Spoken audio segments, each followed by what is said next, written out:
Praise the lord. ప్రభు అయిన యేసుక్రీస్తు నామములో మీ అందరికీ ప్రేమ వందనాలు తెలియజేస్తున్నాను. సంతోషం ప్రియులారా, బైబిల్ గ్రంథంలో నుంచి ఒక లేఖన భాగాన్ని ఈ దినాన మనం ధ్యానం చేద్దాం. మత్తయి సువార్త 8వ అధ్యాయము 1వ వచనం నుంచి కనుక చదివితే అక్కడ ఇలాగ రాయబడి ఉంది. ఆయన ఆ కొండ మీద నుండి దిగి వచ్చినప్పుడు బహుజన సమూహములు ఆయనను వెంబడించెను. ఇదిగో కుష్ఠరోగి వచ్చి ఆయనకు మ్రొక్కి, ప్రభువా, నీకిష్టమైతే నన్ను శుద్ధునిగా చేయగలవనెను. అందుకు ఆయన చెయ్యి చాపి వాని ముట్టి, నాకిష్టమే, నీవు శుద్ధుడవుకోమని చెప్పగా తక్షణమే వాని కుష్ఠరోగము శుద్ధి ఆయను. మంచిది పిల్లారా, మరి ఇక్కడ ఒక కుష్ఠరోగి జీవితాన్ని మనం గమనిస్తూ ఉన్నాం. అప్పటి కాలంలో కుష్ఠరోగులు వెలివేయబడినటువంటి వారు, ఊరి బయట నుండి నివసించాల్సినటువంటి పరిస్థితి కలిగినటువంటి వారు. మరి ఇక్కడ ఒక కుష్ఠరోగి యేసుక్రీస్తు కొండ దిగి వచ్చుచూ ఉన్నప్పుడు ఆయనను ఎదుర్కొని సాష్టాంగపడి సాగిలపడి ఆయనకు మ్రొక్కినట్లుగా మనం ఇక్కడ గమనిస్తూ ఉన్నాం. సమస్యతో ఉన్నాడు ఇతను. సమస్యతో ఉన్నటువంటి వాళ్ళు ప్రభు దగ్గర కన్నీళ్ళు విడిచి నన్ను బాగు చేయయ్యా అని అడగవచ్చు. కానీ అందరిలాగా ఈ వ్యక్తి అలాగని అడగలేదు. కానీ యేసుక్రీస్తుని ఎదుర్కొన్నప్పుడు మొట్టమొదట ఆయనకు మ్రొక్కి అనేటువంటి మాట ఇక్కడ వ్రాయబడి ఉన్నది. అంటే మనం గమనించవలసినటువంటి సత్యం ఏంటిది అంటే, ఈ కుష్ఠరోగి గొప్ప ఆరాధికుడై ఉన్నాడు అనేటువంటి విషయాన్ని మనం గమనించవచ్చు ప్రియులారా. సమస్యను బట్టి కృంగిని స్థితిలో, వేదన కలిగిన స్థితిలో, తనను ఎవరూ పట్టించుకోలేదనే స్థితిలో సమస్య నుంచి విడుదల పొందాలని కోరుకోవచ్చు. కానీ అంతకన్నా మునుపు ఇతను ప్రభువుని ఆరాధించేటువంటి ఆరాధకుడై ఉన్నాడు. నిజమే, ఆరాధకులు ఎప్పుడు కూడా వారికి ఉన్నటువంటి సమస్యను బట్టి కృంగిపోరు, దేవుని నిందించరు, దూషించరు.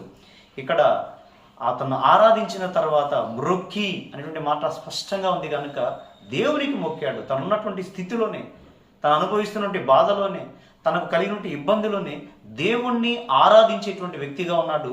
మరి ఆరాధకుడికి ఎప్పుడు కూడా దేవుడు అపరిమితమైనటువంటి కృపను కనబరుస్తారు కనుక, మరి నాకిష్టమే, నువ్వు శుద్ధుడవు కమ్మానని వానిని ముట్టి ప్రభు బాగు చేసినట్లుగా మనం గమనిస్తున్నాం. ఇక్కడే కాదు ప్రియులారా, లేఖనాల్లో ఎక్కడ గమనించినా స్తుతి మన పరిస్థితులను మారుస్తున్నటువంటి మాట సత్యము. దావీదు జీవితాన్ని కూడా మనం గమనించి ఉన్నట్లయితే, దావీదు కూడా గొర్రెలను కాసుకుంటూ తన జీవితంలో కొనసాగుతున్నప్పుడు తన కుటుంబంలో మిగిలిన వారందరికన్నా చాలా దీనమైనటువంటి దశలో ఉన్నాడు. మిగిలిన అన్నదమ్ములు అందరూ కూడా కొంతమంది సైన్యంలో ఉన్నారు, కొంతమంది కుటుంబంలోనే మంచి స్థితి కలిగినటువంటి వారుగా ఉన్నారు, మంచి మర్యాద వారికి ఉంది. కానీ దావీదు కుటుంబంలో ఎన్నిక లేనటువంటి వాడుగా ఉన్నాడు. అయితేనేమి, కుటుంబంలో ఎన్నిక లేకపోయినా, సైన్యంలో తనకు చోటు లేకపోయినా, జీవము కలిగిన దేవుని హృదయంలో అతనికి చోటు ఉంది. ఎందుకు అనంటే, ప్రతినిత్యము తన గొర్రెలను కాసే సమయంలో 10 తంతుల సితారాతో దావీదు గొప్ప ఆరాధకుడై దేవుణ్ణి కీర్తించేటువంటి వాడు అనని లేఖనాలు సాక్ష్యమిస్తున్నాయి. మరి ఆరాధకుణ్ణి దేవుడు విడిచిపెట్టాడు. కాబట్టి అపరిమితమైన కృప దావీదు పొంది గొర్రెలు కాసుకునేటువంటి స్థితిలో నుంచి ఇజ్రాయేలుకు రాజు అన్నంత స్థాయిని దావీదు పొందినట్లుగా మనం గమనించవచ్చు. యోబు జీవితాన్ని కూడా మనం గమనించి ఉన్నట్లయితే, యోబు కూడా తను ఎదుర్కొన్నటువంటి సమస్యలు, శోధనలు చాలానే ఉన్నాయి. మరి ఆస్తిపాస్తులన్నింటినీ పోగొట్టుకున్నాడు, పిల్లల్ని పోగొట్టుకున్నాడు. మరి తనతో పాటు సహజీవనం చేస్తున్నటువంటి తన భార్య కూడా నిందించేటువంటి స్థితిగతుల్లో తనున్నాడు. అయినప్పటికీ, తన పరిస్థితులన్నీ తారుమారైనప్పటికీ యోబు మాత్రం దేవుణ్ణి దూషించలేదు.